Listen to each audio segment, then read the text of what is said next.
La plupart de ces assassinats sont liés au trafic de drogue ou au crime organisé. C'est un phénomène qui est assez semblable à celui qu'on peut observer en France, par exemple dans des villes comme Marseille ou dans la banlieue parisienne. Nous avons le plaisir d'être en ligne. Non, n'êtes pas en ligne avec ici dans ce studio avec Stéphane Amar. Stéphane, bonjour Bokertov. Bonjour Daniel. Merci de vous être déplacé dans notre studio ce matin pour parler d'un sujet qui est véritablement au cœur de l'actualité brûlante de l'État d'Israël. Le secteur arabe israélien, on en a beaucoup parlé ces derniers temps, mais finalement c'est incontournable. D'abord parce qu'il y a eu une grande manifestation hier qui s'est tenue à Tel Aviv avec des milliers de personnes, juifs et arabes, qui ont manifesté contre, on va dire, la résurgence de la délinquance dans le secteur arabe israélien. Les données sont effrayantes. Depuis le début de l'année 2026, il y a 27 tués dans le secteur arabe israélien, quasiment un tué par jour. Et c'est absolument effrayant. Dans la seconde partie de notre entretien, on parlera également de l'aspect politique, on va dire, avec la décision des partis politiques arabes israéliens de se réunir en perspective des prochaines élections. Alors d'abord, est-ce qu'on vous a posé la question plusieurs fois, qu'est-ce qui explique, on va dire, cette résurgence, mais qu'est-ce qui fait surtout le fait que ça va de pire en pire? C'est-à-dire là, en ce moment, c'est incontrôlable. Il y a des assassinats tous les jours. Bon, la plupart de ces assassinats sont liés au trafic de drogue ou au crime organisé. C'est un phénomène qui est assez semblable à celui qu'on peut observer en France, par exemple dans des villes comme Marseille ou dans la banlieue parisienne. C'est-à-dire qu'il y a des véritables mafias qui se mettent en place, nourries par ce trafic de drogue. Et il y a des rivalités entre les mafias. Souvent d'ailleurs, ça recoupe des familles, des clans familiaux parmi les Arabes israéliens. Et donc il y a bien des assassinats, des règlements de compte, des règlements de compte absolument, sans cesse. Et plus il y a d'argent, plus il y a d'enjeux, plus il y a de violence. Et d'ailleurs, comme en France, ça pose une question extrêmement importante, c'est la question des consommateurs. C'est-à-dire que cela indique qu'il y a de plus en plus de consommateurs de drogue en Israël, notamment dans la jeunesse israélienne, bien sûr pas seulement la jeunesse arabe, la jeunesse juive, et ça alimente ce trafic, et donc ça alimente cette violence. Alors, ce que l'on a vu hier dans cette manifestation, qui, il faut bien l'avouer, ressemblait à certaines des manifestations de l'opposition contre le gouvernement, c'était bien entendu des attaques contre le gouvernement, en particulier contre le ministre de la Sécurité nationale, Itamar Ben-Gvir. Ces attaques, elles sont, à votre avis, justifiées? Alors, au niveau de Ben-Gvir, oui, parce que... On dit que la police n'est pas présente. En tout cas, c'était une de ses promesses à Itamar Ben-Gvir quand il est arrivé au ministère de la Sécurité. C'était de quelque part mettre de l'ordre dans le secteur arabe israélien. Et d'ailleurs, encore tout récemment, dans un village bédouin, il a fait des démonstrations de force, il s'y rend lui-même, il dit que l'ordre va être rétabli, et on voit bien qu'il n'y arrive pas, donc il y a une véritable impuissance des pouvoirs publics. Ça, de ce point de vue-là, oui, il est tout à fait légitime de la dénoncer. Pourquoi cet échec? Bien parce que, je le disais, il y a ce trafic de drogue qui, quelque part, représente tellement d'enjeux financiers que eh bien, les gens sont prêts à prendre des risques, sont prêts même à risquer leur vie. Et il y a également un fonctionnement propre au secteur arabe israélien, une forme d'autonomisation qui fait que la police a du mal à pénétrer les réseaux. Oui, on parle de territoire perdu de la absolument. République. Il y a un côté comme ça, absolument. Il y a eu, parce que on dit que c'est un phénomène nouveau, mais en vérité c'est un phénomène qui dure depuis maintenant plus d'une décennie au moins, parce que je me souviens avoir réalisé il y a une dizaine d'années un reportage sur un recrutement massif de policiers arabes dans la police israélienne pour justement essayer d'avoir des agents qui connaissent la langue, qui connaissent les familles, qui connaissent les structures et qui puissent pénétrer plus facilement dans ces réseaux-là. Et alors ça n'existe et visiblement, pas. ça n'a pas porté ses fruits.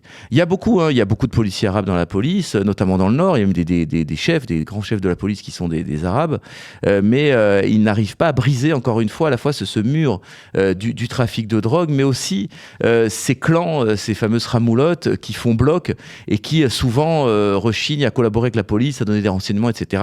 Ce qui explique cet échec. Alors, est-ce qu'il n'y a pas aussi une responsabilité des notables? Alors, peut-être des notables régionaux ou alors des députés arabes israéliens une volonté de se laver les mains de leur responsabilité dans ce qui est en train de se passer et de rejeter plus facilement la responsabilité sur le gouvernement. Oui, bon, ça c'est un vieux réflexe de la communauté arabe israélienne au niveau de ses députés, effectivement, c'est de ne jamais se mettre en cause, de ne jamais dire effectivement il faut qu'on se retrousse les manches, ce qui n'est pas le cas souvent des gens de terrain. Les gens de terrain ont beaucoup plus, parce que les élus locaux sont confrontés à une réalité, donc ils ils ont plus vocation, ils sont plus aptes à lutter contre ces problèmes et à coopérer avec les autorités de l'État en général.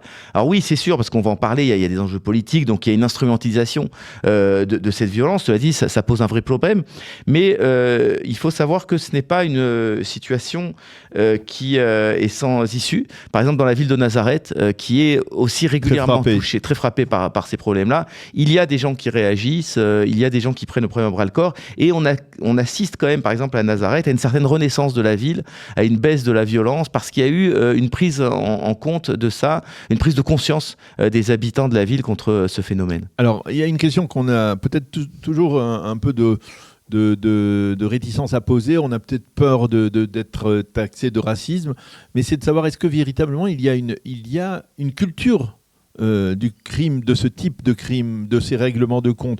On sait qu'il y avait par exemple les crimes d'honneur, mais là, c'est pas véritablement la majorité. Non, il y a une culture clanique, ça c'est certain, qui n'existe pas dans le reste de la société israélienne. Il y a cette idée que la famille passe avant tout, et que donc pour protéger des gens de la famille, fussent-ils délinquants, on ne collaborera pas avec la police. Il y a aussi des vieilles haines, ça peut rappeler par exemple le contexte corse, des vieilles haines ancestrales entre les familles, des vendettas qui continuent de s'opérer de génération en génération et qui expliquent aussi cette violence. Il est sûr, sans essentialiser, comme on dit, qu'il y a un fonctionnement propre à la communauté arabe en Israël qui explique une grande partie de cette violence. Alors, d'un côté, vous me parlez de confrontation tribale, mais de l'autre côté, eh bien, sur le plan politique, on voit que les partis politiques arabes israéliens parviennent à s'unir, à trouver un dénominateur commun pour aller ensemble aux prochaines élections. Comment on explique d'abord ce paradoxe ? Bon, alors d'abord, ça aussi, ça a déjà été le cas, je crois. Vous avez mieux que moi les dates, mais je crois qu'en 2015, il y avait une liste arabe unie qui avait réussi, je crois, à avoir 15 députés. C'était quand même considérable, mais encore une fois, qui était au niveau de l'étiage de ce qu'elle représente dans la population, même un petit peu en dessous, puisque la population arabe israélienne, c'est 2 millions d'habitants. C'est à peu près 20% de la population de l'État. Donc, ramené à la Knesset, il devrait y avoir 24 députés si tous les Arabes votaient pour les listes arabes, ce qui n'est pas le cas. Alors, c'est sûr que dans un contexte de dispersion, il y a encore moins de députés parce qu'il y a des voix qui se perdent. Mais là, on parle par exemple de 15 à 17 députés arabes israéliens, alors qu'il n'y en a que 10 aujourd'hui à la Knesset. Oui, mais 15, c'est ce qu'il y avait eu en 2015. C'est quand les listes sont unies, il n'y a pas de déperdition de voix. C'est tout à fait naturel, c'est mécanique. Il y a une union qui se fait, mais encore une fois, on est en dessous de la proportion de ce que représentent les Arabes israéliens. Maintenant, reste à voir quel rôle ils pourront jouer, parce que jamais, et même quand il y a eu cette liste unie, les Arabes n'ont participé au gouvernement, à l'exception du gouvernement Bennett, où c'est une liste à part. À l'époque, les Arabes étaient partis en ordre dispersé, une liste islamiste qui a accepté de siéger dans le gouvernement Bennett, c'était une première. Donc on le voit généralement, même si là, il y a une véritable tentative, on l'a vu hier soir, de la gauche israélienne de faire front commun avec les Arabes et peut-être... Il y a une forme de récupération, peut-être, c'est certain. En disant, sans les Arabes israéliens, on ne parviendra pas à revenir au pouvoir. Oui, parce que c'est ce que montrent les chiffres. Il est évident que pour avoir une majorité de 61, la gauche doit s'unir avec les partis arabes, ce qui est très compliqué parce qu'il faut former une plateforme commune. Alors c'était possible avec des partis comme Ra'am, le parti islamiste, parce qu'il n'a, peut-être paradoxalement, mais en tout cas, il n'y a pas véritablement de revendication nationaliste. Il avait pris ses distances avec le projet national palestinien et c'était vraiment une première extrêmement importante. Il avait même reconnu le caractère juif de l'État d'Israël. Ce que refusent de faire les autres députés arabes qui appartiennent à des partis qui sont plus ancrés à gauche ou alors du parti Balad qui est un parti ouvertement nationaliste et pro-palestinien. Donc on voit mal comment une plateforme commune pourrait s'élaborer avec des partis sionistes. C'est tout l'enjeu pour la gauche israélienne. Alors les experts disent qu'en fait c'est une union technique qui permettra de rapporter plus de voix de mandats aux Arabes israéliens, mais après ils pourront chacun vaquer à leurs occupations et à se dissocier.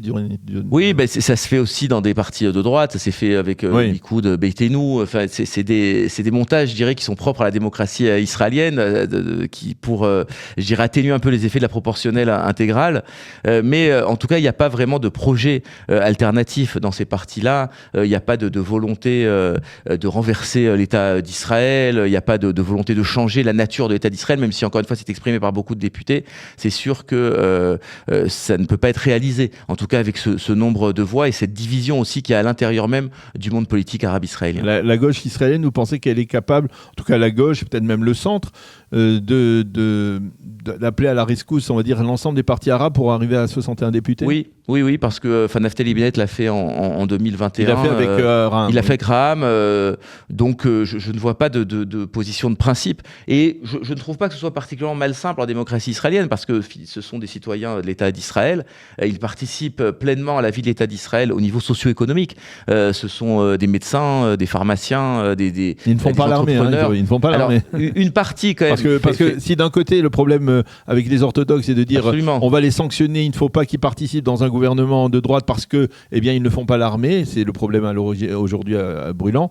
Pourquoi ne pas exiger la même chose du côté des Arabes israéliens? Je toujours qu'on ne pose pas le problème avec les Arabes israéliens, parce qu'effectivement, ils devraient faire l'armée. Une bonne partie des Arabes chrétiens la font, l'armée. Une bonne partie aussi des Bédouins musulmans la font. Les Arabes d'origine sédentaire ne la font pas, dans leur grande majorité, même s'il y a quelques exceptions.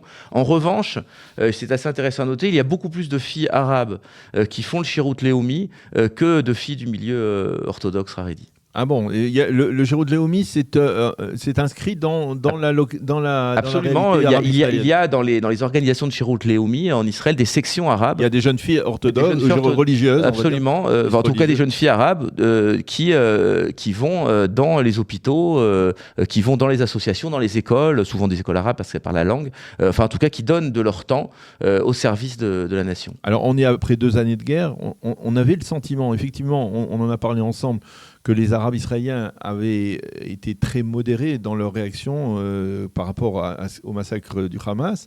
Mais est-ce que, d'une certaine manière, paradoxalement, c'est-à-dire, ça n'a pas freiné, on va dire, d'une certaine manière, une partie des Israéliens à dire, après ce qui s'est passé le 7 octobre, et d'ailleurs je vois même des commentaires qui disent que le prochain 7 octobre viendra des Arabes israéliens. C'est peut-être des commentaires assez radicaux, mais il y a cette atmosphère de dire aujourd'hui, non, les Arabes israéliens ne peuvent pas participer à un gouvernement après ce qui s'est passé le 7 octobre.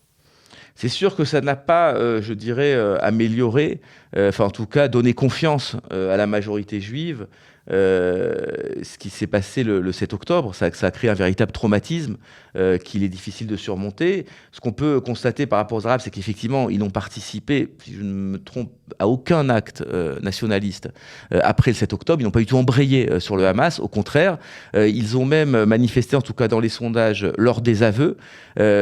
Si on regarde tous les Arabes du monde, les Arabes de France, les Arabes des États-Unis, oui, etc., les Arabes israéliens sont ceux qui désavouent le plus le 7 octobre, très nettement. Il y a, par exemple, les taux d'adhésion à ce qui s'est passé le 7 octobre chez les Arabes de France, ça peut être entre 80 et 90%. Oui. Ici, c'est à peine 30%. Oui. Donc, il y a, je pense, vraiment un désaveu. Maintenant, effectivement, ce n'est pas passé encore au stade du discours, de la conceptualisation. Et donc, il n'y a pas un discours chez les Arabes israéliens qui pourrait être de nature à rassurer, je dirais, la majorité juive et à vouloir que l'intégration dépasse le niveau socio-économique et aille jusqu'au niveau politique. Il n'y a pas eu ces derniers temps plus d'Arabes israéliens qui ont été fichés d'une certaine manière avec Daesh, alors que ça n'avait pas été... Alors ça existe, mais ça reste d'abord souvent dans les années 2015. Ça concerne d'abord souvent des Arabes de Jérusalem-Est qui ont un statut particulier, qui ne sont pas réellement citoyens de l'État d'Israël. Et ensuite, ça reste tout de même extrêmement marginal. Eh bien, Stéphane Amar, merci beaucoup d'être venu dans notre studio pour nous parler de ce sujet qui est à la fois douloureux et passionnant, des Arabes israéliens, de leur représentativité dans la société israélienne et puis surtout de ce fléau de la délinquance dans le secteur arabe israélien.